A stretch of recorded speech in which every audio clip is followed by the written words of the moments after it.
Vale, pues vamos a empezar el encuentro de mayo de juegos de apego y empezamos con una duda de Azucena. A ver, la leo. Dice, niños y niñas de 3 años que les cuesta el momento de la siesta, no quieren dormir y tampoco estar en la colchoneta. Entiendo que esto es en un ambiente educativo. Si les propone alguna actividad relajada, no quieren porque están cansados, ¿no? Irritados, pero se niegan a dormirse a veces, saben que si se tumban se duermen, ¿vale? Por otro lado, la familia luego comentan que si no duermen en la escuela, luego pasan mala tarde, o se duermen o se desregulan por la noche, ¿vale? Ya. Vale, sí, esto es algo frecuente. Yo trabajo, a ver, ¿cuántos años? 12 años estuve trabajando en primer ciclo de infantil y la mayoría del tiempo estuve acompañando pues más o menos hasta las 4 o las 5 de la tarde, así que este rato lo he vivido durante mucho tiempo. Vale, lo primero, eso que les pasa a algunos niños y niñas es normal, o sea, dentro de lo que es un desarrollo sano. eh, Frecuentemente tienen asociada la escuela infantil a un sitio donde hay actividad, donde hay mucha actividad y donde, como el cerebro está muy activo, tanto a nivel cognitivo por todos los aprendizajes que se dan, como también por todo el aprendizaje, no tanto a nivel de contenido, pero sí relacional, porque claro, están en un ambiente en el que se están dando un montón de situaciones de socialización. Entonces, normalmente es frecuente en muchos niños y niñas que les cueste transicionar de actividad alta a cero actividad, o sea, a llegar a la relajación para dormirme. Eso en un principio, luego cada uno también pues tiene aparte son edades en las que suele haber una resistencia al sueño, pues porque muchas veces también incluso pasan por fases de miedo al sueño porque no saben muy bien lo que es. Es como que cuando cierro los ojos dejo de estar, empiezo a soñar. Todo eso al principio pues entiendo que yo no me acuerdo, ¿no? Pero tiene que generar mucha inseguridad el empezar a soñar o pues el perder la conciencia, ¿no? Y dormirte. Entonces, la tranquilidad ante el sueño también es algo que se va construyendo poco a poco y es cosa de años, de muchos años. Aquí estamos hablando de primer ciclo de infantil, entonces todavía están al principio de todos los procesos. Entonces, ¿qué hacemos? Lo que estaba comentando Azucena, de que pues cuando son niños y niñas que todavía en el ciclo de sueño la siesta es muy importante para su equilibrio emocional. Pues claro, luego si no la echan, pues evidentemente por la tarde van a estar más irritados o se duermen muy pronto y luego ya se desregulan, pues, o se duermen en el coche, si los vienen a recoger, pues se duermen a lo mejor en el trayecto de salir de la escuela y luego ya les cuesta dormirse, pues todas estas cosas. O sea que en principio muchas veces pues que justamente esa hora, ¿no? La de después de comer, es la hora perfecta para echar una siestecita de lo que sea, ¿no? Cada niño tiene una necesidad, una duración, y para luego poder acostarse a una hora que le permita también dormir pues a 10 12 horas nocturnas, ¿no? También. Entonces, aquí estoy hablando de lo que es más frecuente y general. Hay niños y niñas que duermen más y niños y niñas que duermen menos, pero realmente como lo que se considera la media sería esa. Vale, entonces, em, sabiendo que lo que puede ser que esté ocurriendo es que le está costando transicionar a un momento de tranquilidad y que puede ser que tengan alguna resistencia. Hay veces que hay casos particulares de algunos niños que justamente están pasando por una etapa en la que tienen resistencia al sueño y como eso les pasa, pues a lo mejor cogen a su amigo y ya se ponen a jugar con él porque no se quieren dormir. O sea, como que esto al final, cuando está en socialización, es algo como que se va pegando de uno a otro. Cosas que hacía yo, ¿vale? Pues Siempre que se pueda, lo que es que normalmente a veces es complicado porque no hay tantas adultas acompañando esa hora como se necesitaría, ¿vale? Pero siempre que se pueda, el que los espacios, por ejemplo, el que vayan a dormir antes los niños y niñas que tienen más facilidad, ¿no? Porque siempre hay algunos que, bueno, que pillan la camilla y se quedan súper dormidos súper rápido. Y los que tienen mayor resistencia, pues el hacer otras actividades con ellos previamente, antes de pasar ahí. Eh, Después hay casos particulares. Yo recuerdo, por ejemplo, a algunos niños y niñas que por ejemplo, que costaba trabajo el hecho de dormir. Incluso podía darse que durante bastante tiempo, aunque los padres y las madres dijeran, es que si no, no duerme en casa, ya, lo que es que obligarlo a dormir o darle un somnífero no se puede hacer. Entonces, es un contexto en el que es muy difícil para algunos niños llegar a la tranquilidad para dormirse. Y esto no, a veces no es cuestión de las habilidades de la docente para conseguir esto, es que también hay una resistencia. Por eso, siempre que se pueda, pues podemos favorecer todos esos procesos para que lleguen a la tranquilidad. Por ejemplo, cosas que yo solía hacer era los que tenían un poco de más resistencia, pues me ponía a lo mejor con ellos o con ella en una parte, a lo mejor podían estar tumbados en sus camas o sentados en sus camas con colchoncillos, con cojines y demás, y yo me ponía cerca y entonces empezábamos a hablar bajito, ¿no? Y a contar historias o encadenar historias, pero siempre pues hablando bajito. Y mientras tanto, él aprovechaba para comenzar como juegos de contacto y de conexión. También podíamos hacer algún juego de masaje entre nosotros y siempre hablar. Y yo les decía, si no quieres dormir, no te preocupes, es un momento de descansar. Así que, pues si te duermes bien, si no te duermes, no pasa nada, puedes quedarte despierto. Entonces, esto es como lo de comer en el centro infantil. Pues hay niños y niñas que, vale, sí, pues comen porque le es fácil, porque el catering, que la mayoría son catering, pues le gusta y se lo pueden comer. Hay otros que les cuesta mucho trabajo. Entonces, sí, claro, no pueden estar sin comer, sí, y a la vez también hay veces que cuando te sientas con la familia puedes ver más opciones aparte de la que se está proponiendo, a la que evidentemente el niño, por lo menos por ahora, la niña está diciendo que no.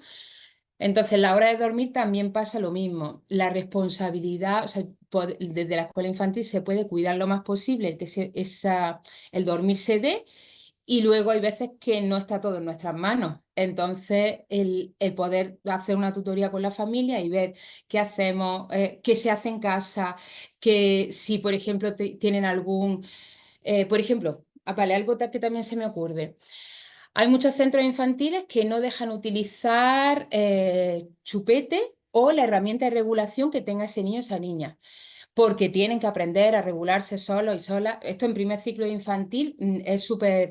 No sé en qué parte, por ejemplo, de la carrera estudiaron eso. Yo estudié también magisterio y pedagogía y no vi esa parte.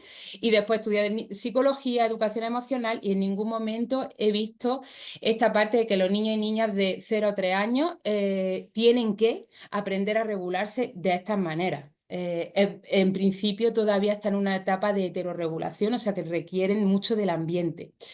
Entonces, si esos niños y esas niñas tienen unas herramientas de calma, un peluche, un chupete, un biberón que se toman antes, incluso a veces la teta de su madre, eh, es bastante complicado, eso no quiere decir que sea imposible, pero es bastante complicado que lleguen al sueño, pues porque la experiencia tiene que ser lo más parecida posible a lo que están acostumbrados. El cerebro tiende a eso.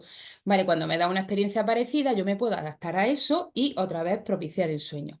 Pero si la experiencia es muy diferente, el cerebro está muy activo, pues intentando como aprender lo más posible de la experiencia.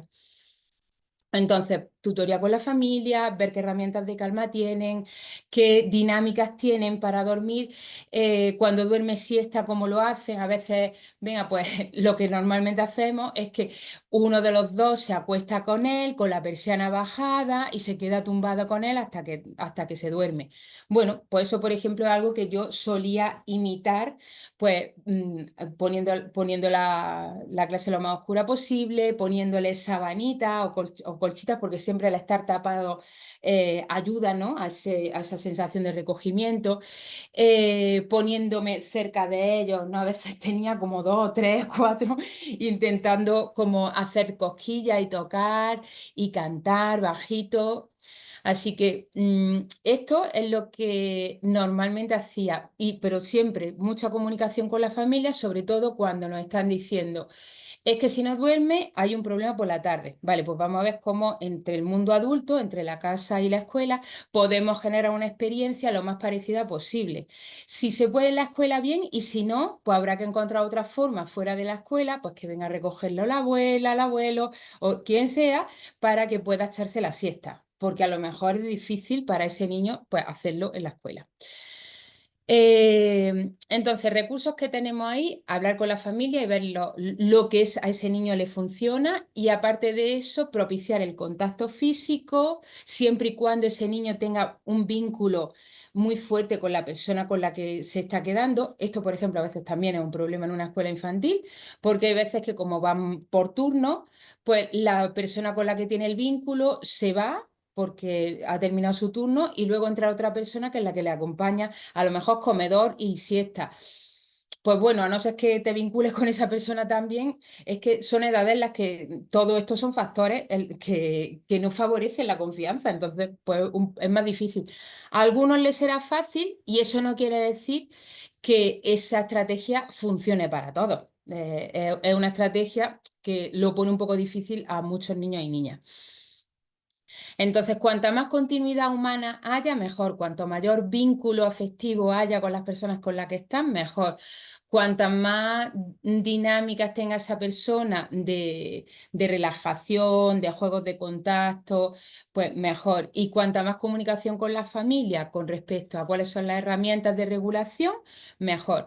Y si tiene chupete, yo personalmente, en todos los años que he trabajado, el soltar el chupete ha sido algo progresivo y dirigido por el niño o por la niña, nunca jamás por el adulto, igual que el control de esfínteres. O sea, siempre ha sido dirigido por ellos. Yo he hecho propuestas, mira, estamos trabajando ahora, ¿qué te parece si dejas el chupete en la mochila? Y al cabo de unos meses ya no había problema, pero evidentemente si están más mal, están enfermos o están saliendo de una enfermedad, si duermen en la escuela y todavía están en ese proceso, pues para mí son herramientas que son herramientas de calma. Entonces, hasta que no tengan otras diferentes, pues es un poco complicado. Y cuando estás tú como adulta con a veces 7, 8 más niños y niñas, pues las herramientas de calma, por mucho que tú seas una, en verdad están muy divididas y es un poco complicado. ¿Vale? ¿Esto te sirve, Azucena, o te gustaría más claridad o más concreción en algo?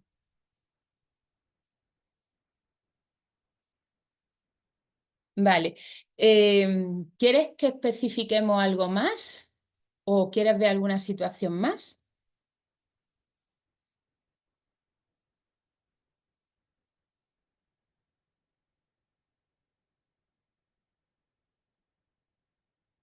Vale. Por ejemplo, cosas dinámicas que se me ocurren, de juego que ayuden a eso, pero todo lo que hemos hablado es muy importante, ¿vale? Y aparte, claro, aparte, cuando todo eso está hecho, podemos hacer dinámicas de juego, dinámicas de contacto, todo lo que tiene que ver con masajes, con canciones que tienen que ver con la corporalidad, incluso algún cuento motor que me lleve a eso, a tumbarme, a relajarme, alguna visualización. Puedo hacer alguna visualización guiada con música, puedo ritualizar el momento de acostarme, a veces encender una vela o apagarla justo antes de irnos, de acostarnos, funciona, o sea, funciona como darle peso. Esto es como muy la filosofía montessoriana, tiene mucho como este carácter, ¿no? El darle a toda la actividad que se vaya a hacer, a la vida, darle un carácter ritual, ¿no? Que haya una belleza, que haya una, como algo más sólido, porque hay veces que hacemos las cosas de manera rutinaria, pensamos que son obligaciones y las hacemos de manera rutinaria como sin embellecerlas, ¿no? Entonces, cuanto más, vamos a decir, bonito sea el momento, cuanto más cuidado esté el espacio, cuanto más ritualizado esté el espacio, más fácil es para los humanos entrar dentro de una dinámica, mucho, mucho más fácil. Entonces, por ejemplo, el otro día estaba hablando con una familia y me hablaban de la resistencia que tenía su hijo de 2, 3 años al baño, a bañarse, ¿no? Y después de hablar de muchas cosas y de cómo lo hacían, o sea que en verdad el tema es mucho más amplio, os digo una parte de todo lo que hablamos, ¿vale? Y una de las cosas que le proponía es que muchas veces, pues en actividades de estas que son de cuidado personal, donde se está construyendo, o sea, todo lo que tiene que ver con la corporalidad de los niños y de las niñas, del cuidado de su corporalidad, es donde se está construyendo las bases de la educación afectivo-sexual. O sea, todo lo que tiene que ver con mi cuerpo, cómo me relaciono con él y cómo se relacionan otras personas con mi cuerpo. Entonces, aquí están las bases del respeto, del cuidado, del autocuidado. Por eso es tan importante el generar muchas experiencias que tengan que ver tanto con la desnudez como con la corporalidad, en las que sean momentos muy agradables, muy placenteros y bonitos y bellos.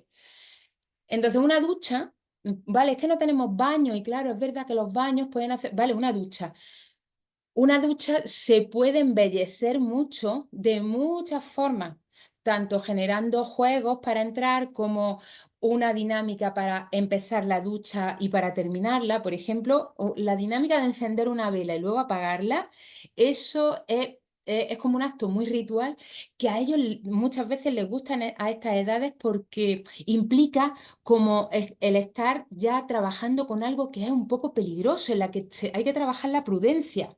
¿Vale? Entonces, evidentemente estamos acompañados todo el tiempo, podemos educarlos en la prudencia de utilizar cosas que son peligrosas. Esto para mí no va a, porque lo he trabajado durante mucho tiempo, no va a generar más ganas de ese niño, de esa niña de utilizarlo. Es más, si vemos que hay muchas ganas, evidentemente hay que trabajarlo mucho, ¿no?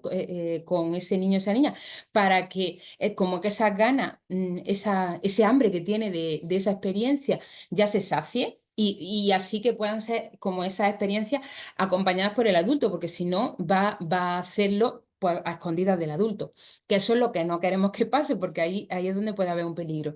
Entonces, cuando generamos dinámicas que tienen como un peso y que, wow, ¿qué está pasando?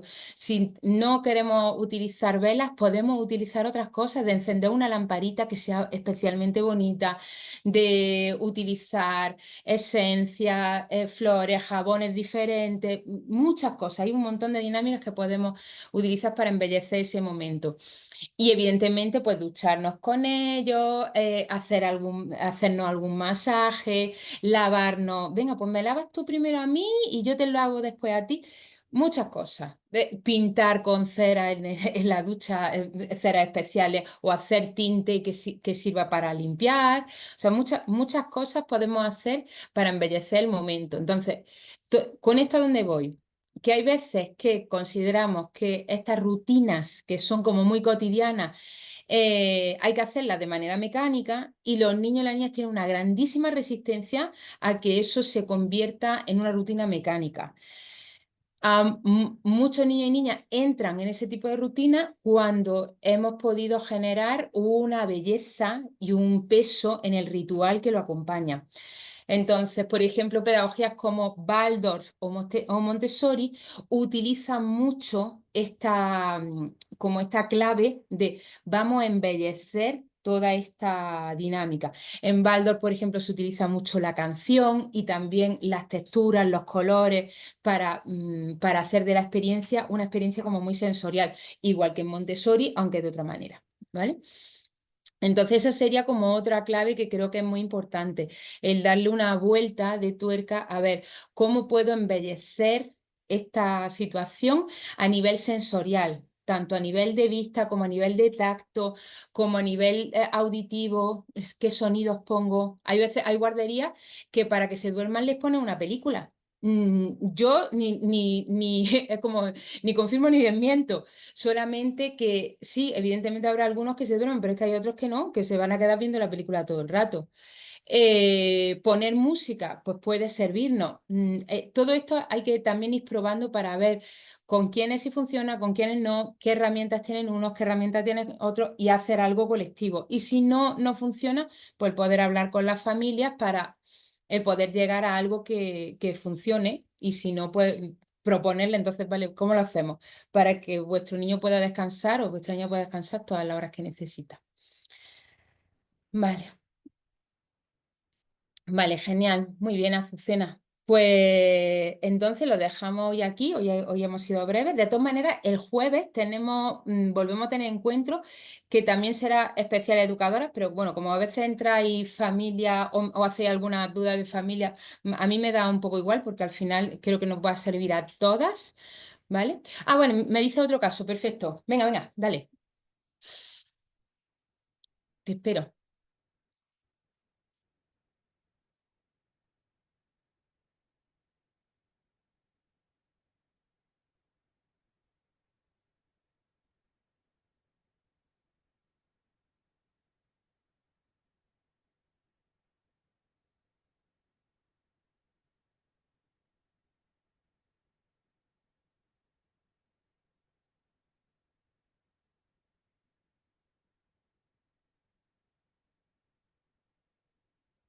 Vale, dice, una niña de 4 años que habla de que Matías, su amigo, es su novio, casi no le ve.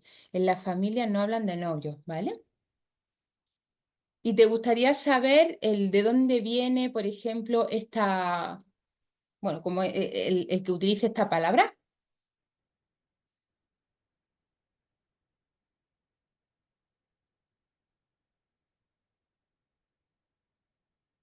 Vale, y su madre le dice que no es su novio, sino que son amigos. Ujú, ¿vale?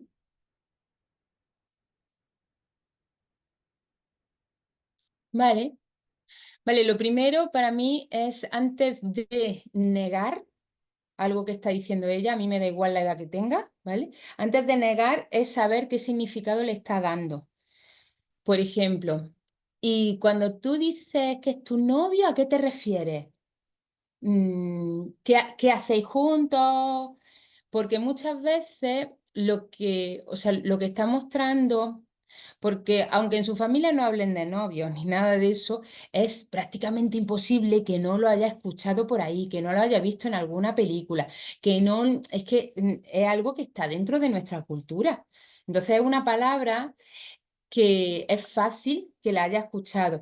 Como no sabemos qué experiencia es la que ha visto, porque puede haber sido alguien en un parque o una prima que ha dicho, ay, porque mi novio, yo no sé qué, yo no sé cuánto, lo que fuera, ¿vale? Eh, para mí, en esta edad, a los niños, dice, imagino que ella lo ve también en papá y mamá, tío, tía, otras parejas. Sí, puede que lo vea como con esa connotación de pareja, sobre todo pareja heterosexual, ¿vale? Eso es, porque cuando dice, vale, pues es una persona que es especial en mi vida, es del género diferente al mío, entonces cuando yo veo como esta dualidad, ¿no? En otros sitios, la gran mayoría de las veces es que son pareja. Entonces, pues unas veces se llaman novios, otras veces se llaman marido y mujer, lo que sea. Pues ella a lo mejor pues coge la palabra novio. Puede ser por ahí. Puede ser porque haya escuchado la palabra y simplemente muchas veces es que quieren tener de todo. Es como que cuando escuchan que alguien tiene algo, por ejemplo, pues, porque la prima tiene novio, es como, vale, pues yo también quiero tener eso. Aunque no saben muy bien lo que es ni para lo que sirve, es una forma de como tener sensación de abundancia, de yo puedo tener todas las cosas y puedo vivir todas las experiencias. Para mí no tiene ningún peso lo que está diciendo y no se lo negaría, sin más. No entraría a reforzarlo tampoco, pero si ella habla de, pues Matías es mi novio, yo no sé qué, pues simplemente le preguntaría, ay, ¿a qué te refieres? Ay, ¿qué te gusta hacer con Matías? Y pues un poco acompañar a qué se refiere con eso y para qué le sirve, ¿no? ¿Qué necesidades satisface llamando novio a su amigo? Sin más. Entonces yo pienso, eh, es igual que cuando tienen amigos imaginarios, que un poco, al final es una fantasía, estoy creando una fantasía de algo y para mí es muy rico porque está desarrollando la imaginación, la creatividad y hay verdad que mucha gente que se asusta mucho, pero bueno, forma parte de la etapa de un desarrollo más o menos libre a nivel cognitivo y emocional. Entonces, el crear fantasías a nivel mental para mí es bastante humano. ¿Quién no ha fantaseado con, pues, por ejemplo, a nivel de pareja o de novio, con alguien que le gustaba, pues yo qué sé, al principio, ¿no? En los primeros años que te empiezan a gustar gente. Claro, porque ya tienes una moral y no lo dices. Pero puede ser que tú mentalmente hayas tenido pues un montón de fantasías de, ay, ¿por qué me gustaría ir aquí? Y sueña, y puedes soñar mucho despierta, ¿no? Con eso. Pues claro, con 4 años, todo eso que tú te imagines que fantaseas lo dices porque no hay filtro moral. Y de ahí que no acompañaría más esa fase por la que está pasando, más que negársela. Porque al negársela estamos perdiendo ya un montón de información que creo que es muy rica de conocerla a ella, conocer sus necesidades, conocer toda la imaginación que le está, como que le promueve eso. No sé, ¿tú qué piensas, Azucena, de eso?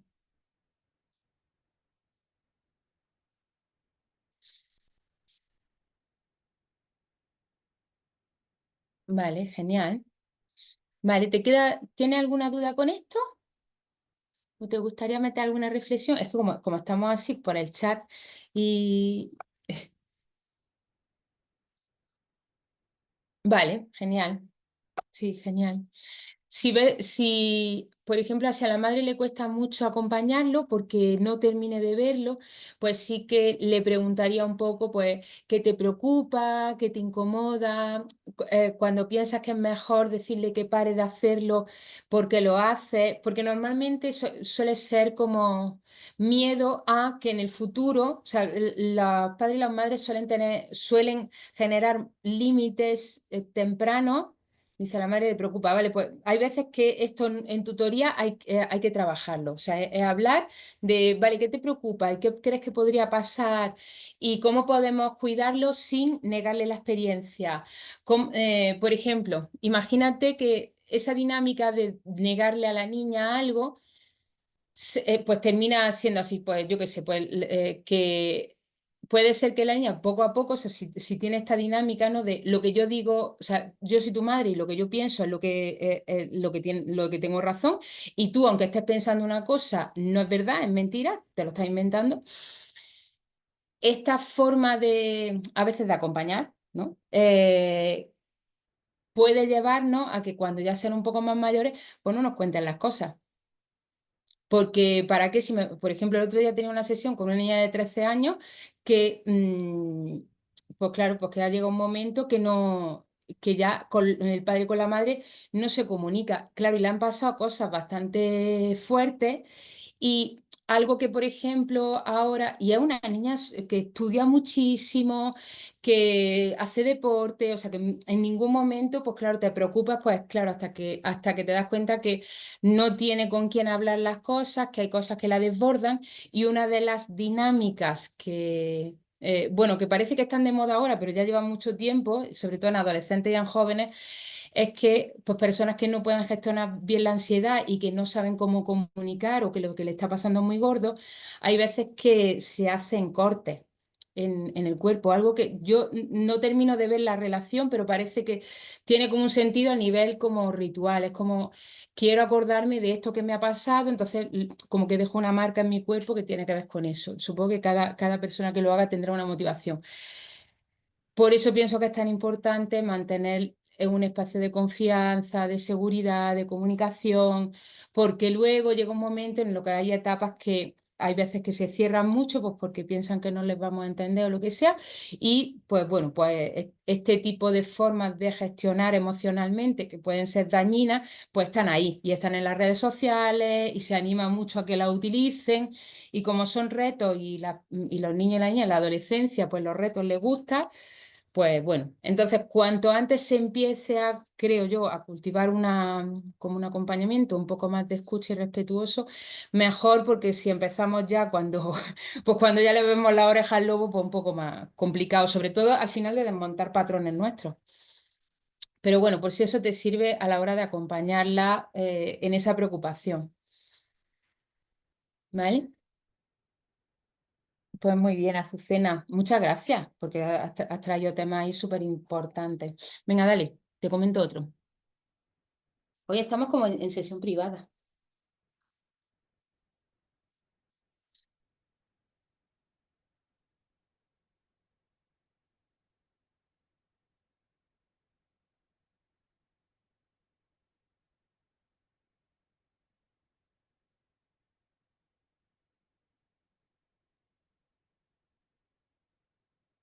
Ah, vale. Niña de 3 años que dice palabrotas, insultos, en este caso tonto a todo. Todavía, a lo mejor dentro de unos años sube el nivel, ¿eh? Tonto al principio. Vale. ¿Y qué está pasando con eso?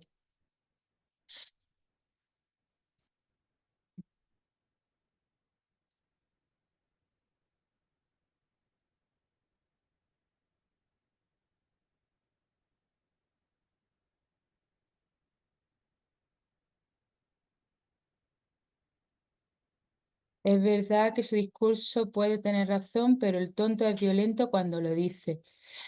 Cuando dices que es violento, ¿te refieres a que lo utiliza como una forma como de desahogarse emocionalmente?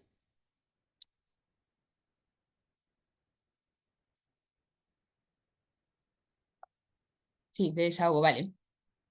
Vale, eso, mira, por un lado nos dice, no sé si la niña golpea físicamente como forma de desahogo también. Vale, insultos también. Sí, bueno, tonto entiendo que es insulto. No golpea, vale. Pues está en una fase de gestión de sus emociones que ya ha pasado o a lo mejor ni siquiera la ha transitado, pero está en una parte en la que expresa su rabia, está al principio de conectar con su rabia, entonces es normal que la exprese de esta forma. Hay muchas cosas que a los niños de esta edad le conectan con la rabia, y muchas veces esperamos que los niños de 3 años gestionen la rabia de una manera no violenta. Es que eso es imposible. O sea, tendrían que vivir en una sociedad hiperpacífica, que vaya, es que no nos asomamos en eso para nada, con un respeto de los ritmos, un cuidado por todo enorme, o sea, en una sociedad de cuidado, para que vivir la experiencia, a ver qué pasa si los niños de 2, 3 años, 4 años no expresan. Yo pienso que estarían como con mayor tranquilidad emocional. Y a la vez entendería que en algún momento tuvieran alguna explosión, ¿no? Entonces, como no estamos en esa situación, para mí, una niña de 3, 4, 5 años, 6 años, que se exprese, o sea, que exprese un desahogo emocional a través de una palabrota o de un insulto, ya ha trascendido la parte de utilizo la violencia física. Ahora está en la violencia verbal, ¿vale?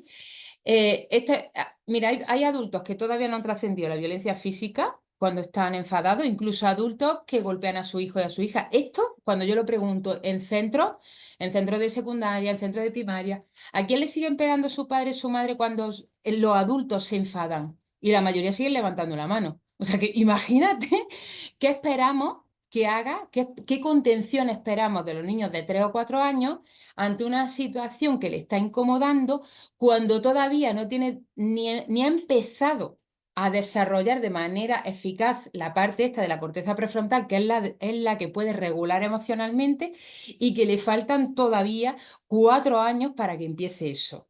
O sea, es como que se esperan cosas que es prácticamente imposible. Que diga tonto y tonta es una forma de decir me estoy enfadando.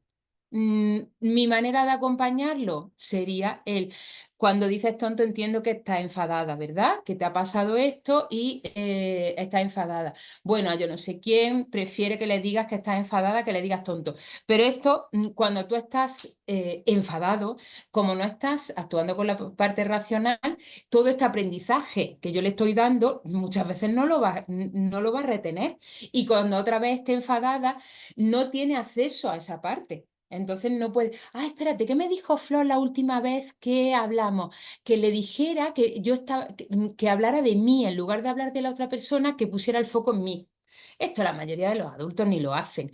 La mayoría de los padres y las madres no son modelo de esto. O sea, que lo ideal es que empezaran padres y madres y docentes a ser un modelo de eso, de, vale, mensaje yo. Lo que me está generando molestia tiene que ver conmigo. Nunca señalo fuera, no juzgo fuera. Entonces, cuando los adultos estén dando ese modelo, podemos esperar, y aún así requiere de un desarrollo cognitivo, podemos esperar que los niños y las niñas también estén en eso.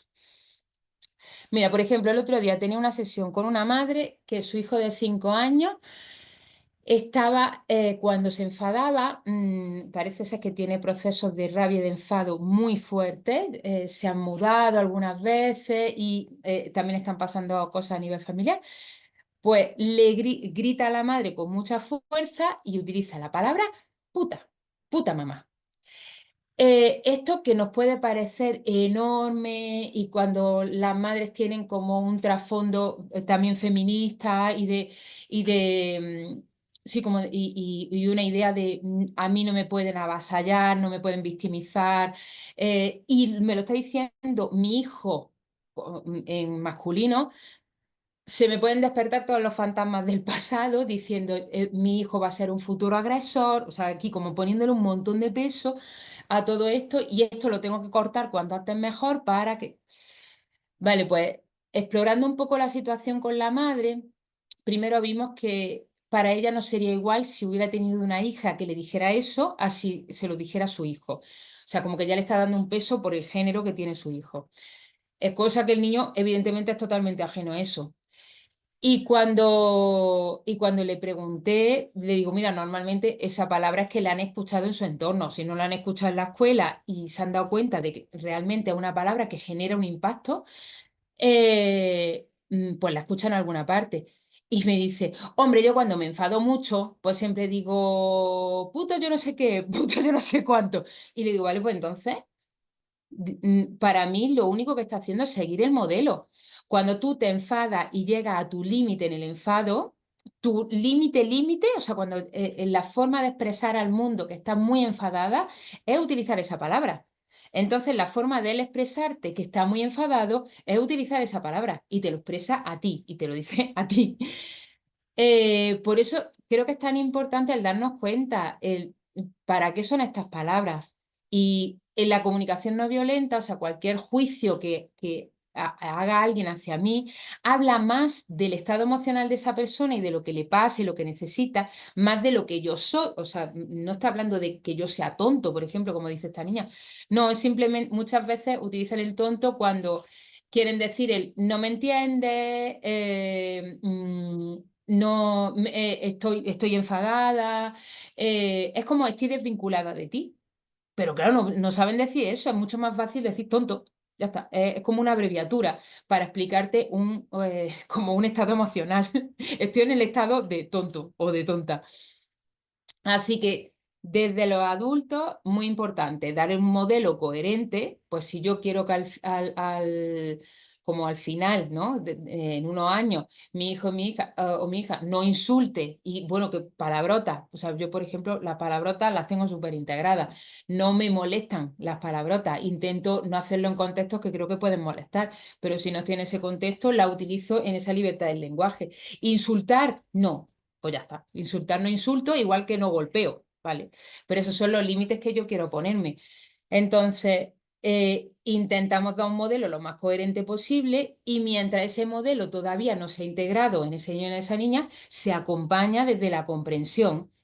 Vale, cuando dice esto, te refieres a que te está pasando esto. Le doy como el modelo que me gustaría que en algún momento integrara para que cuando tenga como cosas en las que elegir. Así, pues un día que esté enfadado y que lo pueda soltar de otra manera, diga, espérate, en vez de soltar el insulto, lo voy a decir así, a ver qué pasa.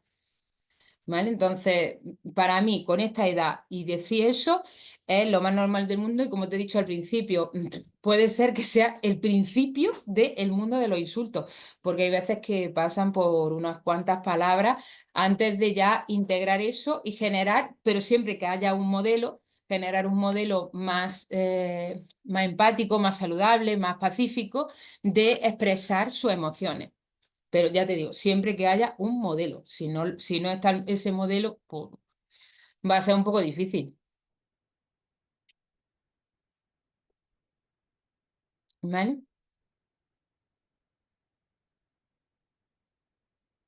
Bueno, yo en la mayoría de las aulas de 4, 5, 6 años, creo que siempre hay unas cuantas personas eh, que suelen ser, incluso a veces juegan en el recreo a esconderse a decir palabrotas o a decir insultos.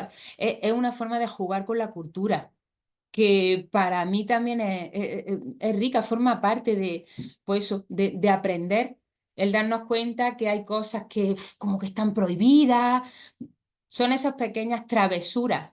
Y hay veces porque sin querer, pues cuando estás muy nerviosa, pues ese tipo de palabras salen porque te das cuenta que esas palabras generan un impacto y tú quieres que los demás se den cuenta de lo que te está pasando.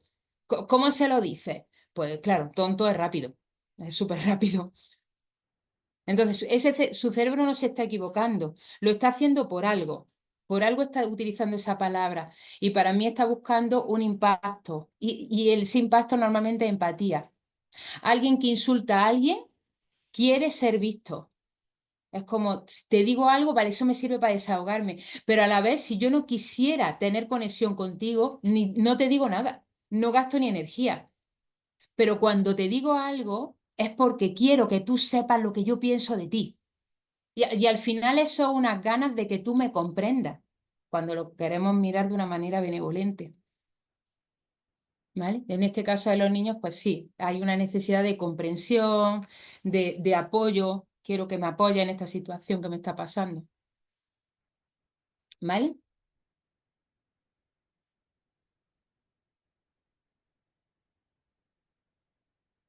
Vale, niña de 10 años.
A ver, Azucena, perdona que se me ha ido el internet y voy a mirar si está, a ver si se me ha quedado el chat, ¿vale? Vaya que se me haya perdido. A ver. Vale, mira, me falta. Me falta una parte, es que justamente cuando me he desconectado, creo que una parte de las que han mandado de ese último caso de la niña de 10 años no me ha llegado. Solo tengo lo de, te comento el último caso de la niña de 10 años y después el último que tengo es, yo intento explicarle que su hermana es pequeña y no gestiona emociones. Entonces, como la parte así gruesa del mensaje, esa no la tengo. Si me la pueden mandar otra vez.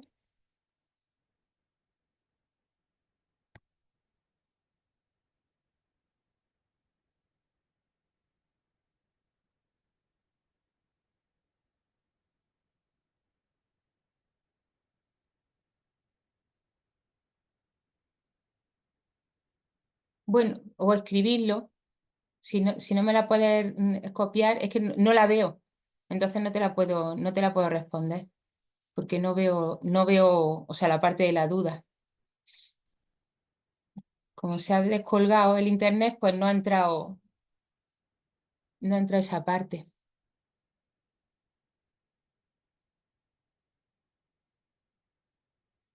Tiene una hermana de 4 que aún no regula en momentos de sueño, rabia. Que aún no regula, ¿te refieres a qué? ¿A que llora o a que qué? Y que entiendo que eso a la hermana de 10 años le molesta. ¿Por qué? ¿Qué dice? La hermana de 10 años pierde la paciencia y la manda a callar mientras intentamos acompañarla. Vale, ay, es muy interesante este caso. Vale. Aquí hay, si llora y a la mayor le molesta. Vale. Mira,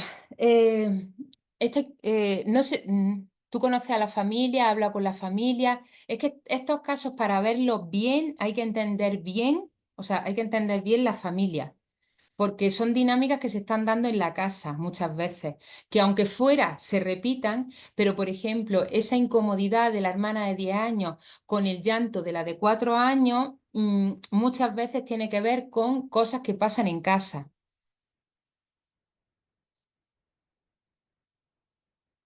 Y no disfrutamos si son... Sí, sí, ellas sé que son familia. Quiero decir que esa dinámica que se da entre ellas, o sea, porque aunque tú le expliques, la niña de 10 años, ella sabe que su hermana es pequeña y aún así a ella le genera mucha molestia, mucha incomodidad. Entonces, como, vale, sí, lo entiendo y a la vez, ¿cómo hago yo para estar tranquila con este ruido?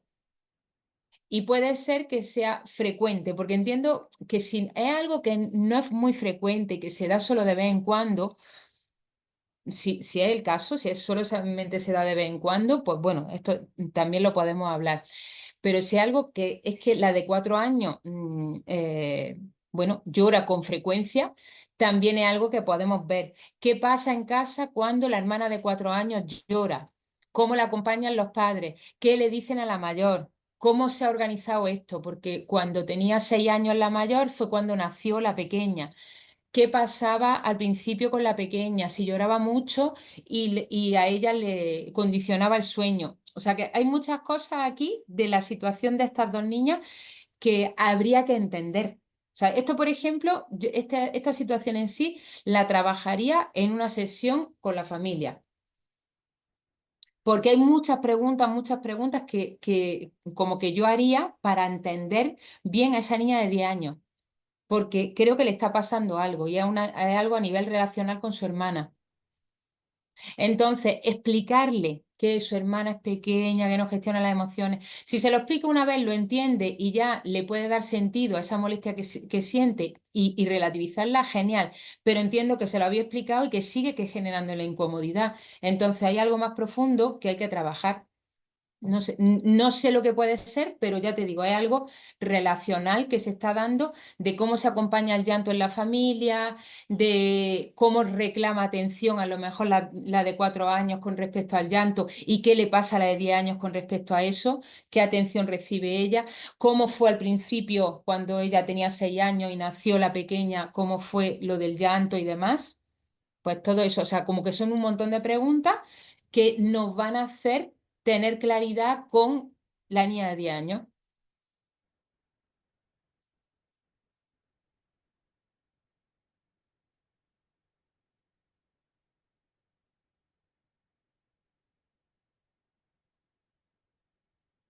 Vale. Sí, sí hay, si se puede, si por ejemplo, si estamos más en espacio escolar y tenemos a la de 4 años, a la de 10, pues, por ejemplo, eso en tutoría, si pregunta a la familia, puedes preguntarle y haciendo preguntas, sabiendo que el rechazo de la niña de 10 años es una forma de protección por algo porque la estructura, lo que se le está dando a nivel de ambiente, no está pudiendo cuidar su tranquilidad. Entonces hay que encontrar la forma de, vale, ¿cómo lo hacemos? Y evidentemente hablar mucho fuera de las situaciones de estrés emocional de las dos, cuidar mucho, el hablar mucho sobre, oye, ¿cómo lo hacemos? ¿Y qué te gustaría que pasara? Vale, a tu hermana pequeña parece ser que le está costando esto. ¿Qué podemos hacer nosotras? ¿Qué podrías hacer tú para en situaciones como esta? Entonces, pero eso ya sería el trabajar en el presente y a la vez hay muchas veces que para poder acompañar así de manera neutral hay que entender a la niña de 10 años de qué le está pasando, en lugar de decirle, no, es que no te puedes, aunque no se lo digamos, cuando le estamos explicando, ya, pero es que ella es pequeña y no puede, y se lo explicamos más de una vez, pues es como, ya, pero es que tú, por mucho que me lo expliques, a mí no me entra, porque me está molestando mucho. ¿Vale?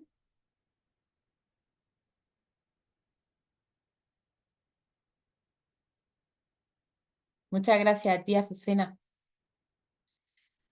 Vale, oye, pues si tenéis más dudas o lo que sea, el jueves tenemos otra vez, a ti, gracias. El jueves tenemos otra vez encuentro a las 4 y podemos ver algunas más. Si tiene alguna información de, como de esta situación última y la quieres traer, genial, o la quieres dejar en algún grupo, pues genial, porque así nos ayuda mucho a empatizar con las partes. Y podemos como continuar una historia de, ay, mira, ahora tenemos este dato, vamos a ver lo que pasa, ¿vale? Muy bien, pues muchísimas gracias por todas las dudas. Creo que has traído temas súper, súper, súper ricos. Espero que les sirvan a muchas personas. Y nos vemos el jueves y también a finales de mes, os recuerdo para las que veáis la grabación, que a finales del mes de mayo tenemos el encuentro presencial con Xavi, que ya os mandaremos el programa ya en esta semana, la semana que viene os mandamos el programa que será en el mismo horario, de 10 a 2 y de 4 a 8. ¿Vale? El mismo horario que venimos haciendo todos los encuentros presenciales, pero sí que os vamos a decir los temas de cada uno de las franjas horarias. Muy bien, pues un abracico grande. Hasta luego. Adiós.